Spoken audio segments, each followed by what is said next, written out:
నమస్తే welcome to one India Telugu. Nellore జిల్లాలో ఇవాళ ఘోర రోడ్డు ప్రమాదం చోటు చేసుకుంది. మితిమీరిన వేగంతో ఓ ఇసుక టిప్పర్ రాంగ్ రూట్ లో వచ్చి మరీ రోడ్డుపై కారును ఢీకొన్న ఘటనలో 7గురు అక్కడికక్కడే దుర్మరణం పాలయ్యారు. నెల్లూరు నుంచి ఆత్మకూరు వైపు 2 కుటుంబాలకు చెందిన 7గురు కారులో వెళుతున్నారు.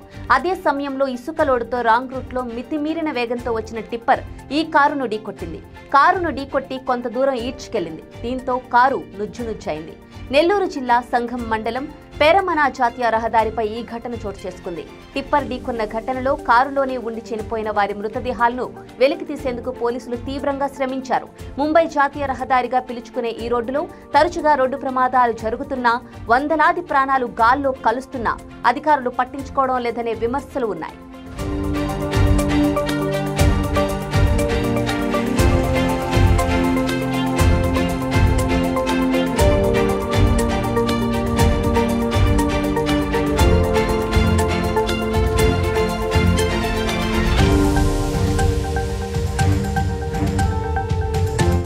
ఆంధ్రప్రదేశ్ రాష్ట్ర అసెంబ్లీ సమావేశాలకు సర్వం సిద్ధమైంది.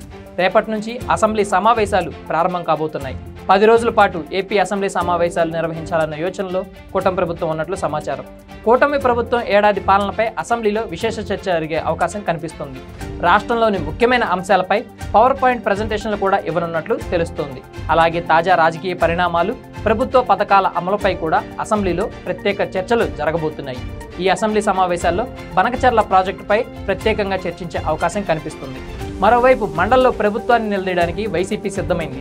యూరియా, మెడికల్ కాలేజీలు, టమాటా, ఉల్లిపాయలకు గిట్టుబాటు ధర, ప్రభుత్వ పథకాల అమలు, రాష్ట్ర ప్రభుత్వం ఇప్పటివరకు చేసిన అప్పులపై తమ స్వరం గట్టిగా వినిపించాలని నిర్ణయించింది.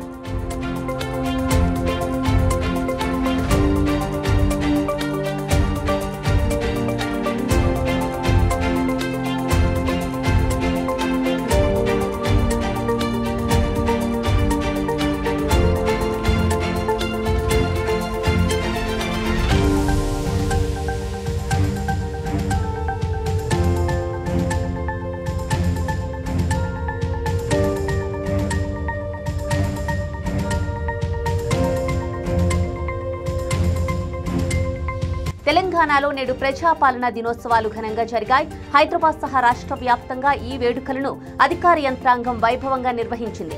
ఈ సందర్భంగా ముఖ్యమంత్రి రేవంత్ రెడ్డి పలు కార్యక్రమాల్లో పాల్గొన్నారు. ఉదయం 10 గంటలకు పబ్లిక్ గార్డెన్స్ లో జాతీయ జెండాను ఆవిష్కరించి అనంతరం ప్రజలను ఉద్దేశించి ప్రసంగించారు. ప్రజలే రాసుకున్న పోరాట చరిత్ర మనదని సీఎం రేవంత్ రెడ్డి అన్నారు. మూసీని పునరుజ్జీవం చేస్తామని రేవంత్ రెడ్డి ప్రకటించారు. సబర్మతి, యమున, గంగాలకు దీటుగా మూసీని పునర్నిర్మిస్తామని అన్నారు.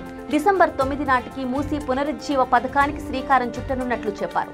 ఆ ప్రాంతంలో తెలంగాణ చరిత్రకారుల విగ్రహాలు పెడతామని, ఎన్ని అడ్డంకులు వచ్చినా ఎదురొడ్డి నిలబడతానని అన్నారు.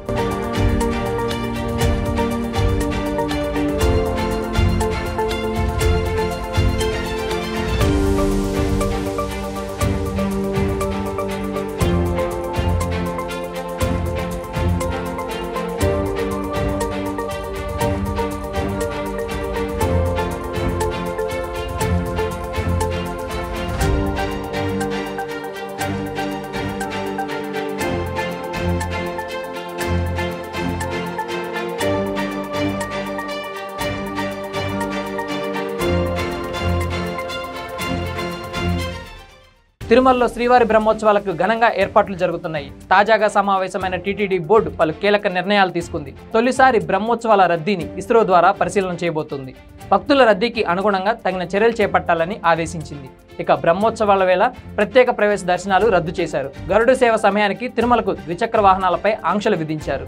తిరుమలలో శ్రీవారి సాలకట్ల బ్రహ్మోత్సవాలు సెప్టెంబర్ 24న ప్రారంభమై అక్టోబర్ 2న ముగియబోతున్నాయి.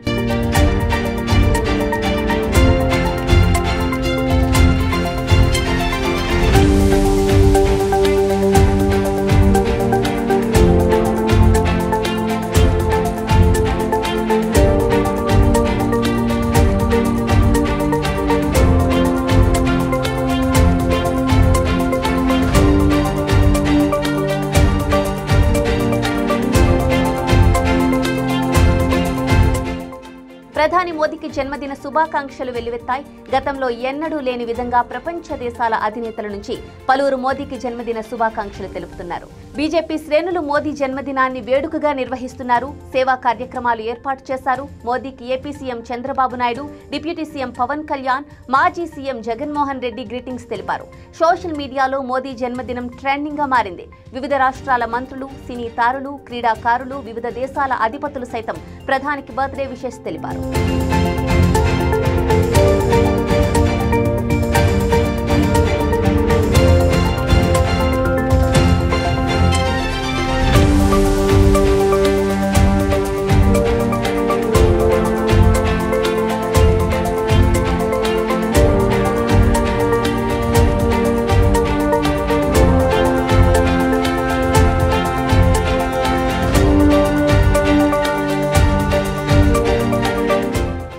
తెలంగాణ ఎమ్మెల్సీ తిన్మార్ మల్లన్న కొత్త రాజకీయ పార్టీని ఏర్పాటు చేశారు.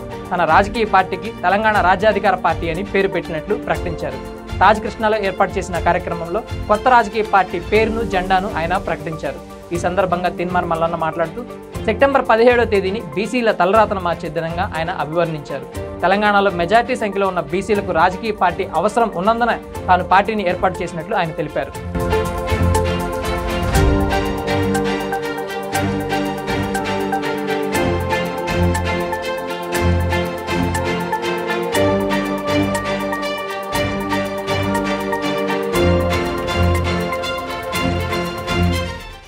దేశ రాజధాని ఢిల్లీ పరిసర ప్రాంతాల్లో ఏటా శీతాకాలంలో వాయు కాలుష్యం తీవ్ర స్థాయికి చేరుతోన్న విషయం మనకు తెలిసిందే.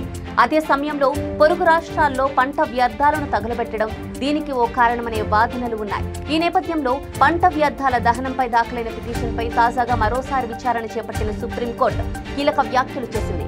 దీనికి పాల్పడుతున్న కొంతమందిని జైలుకు పంపితేనే మిగతా వారికి గట్టి సందేశం ఇచ్చినట్లవుతుందని వ్యాఖ్యానించింది.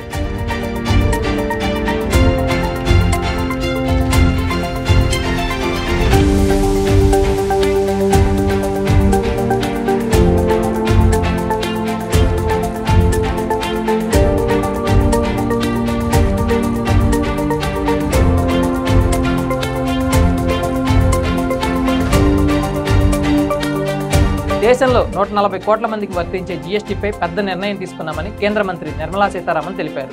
జీఎస్టీ కౌన్సిల్ నిర్ణయాలు ఈ నెల 22 నుంచి అమల్లోకి వస్తాయని చెప్పారు. విశాఖపట్నంలో జీఎస్టీ సంస్కరణలపై నిర్వహించిన సమావేశంలో ఆవిడ మాట్లాడారు. ఇప్పటికే అనేక రంగాల్లో జీఎస్టీ ప్రయోజనాలు చేకూరాయని, 4 స్లాబుల నుంచి 2 స్లాబుల వరకు తగ్గించామని, 12% ఉండే వస్తువులు దాదాపు 99% 5 స్లాబుల పరిధిలోకి తీసుకువచ్చామన్నారు. ఇక 28% స్లాబుల్లో ఉండే సిమెంట్ సహా 90% వస్తువులు 18% స్లాబులోకి తీసుకువచ్చామని వెల్లడించారు.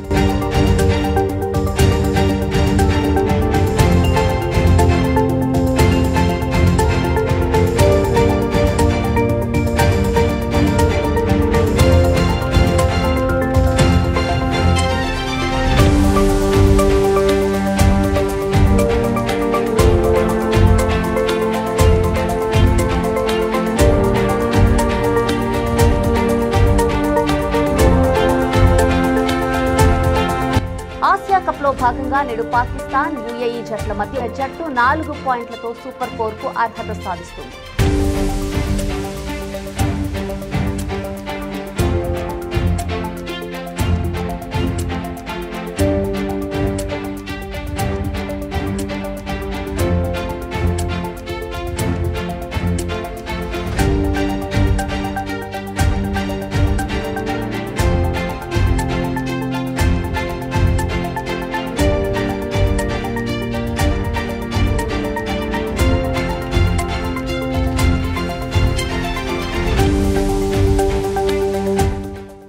అమెరికా అధ్యక్షుడు డొనాల్డ్ ట్రంప్ విధించిన టారిఫ్లు భారత్ ఎగుమతులపై తీవ్ర ప్రభావాన్ని చూపుతున్నాయి.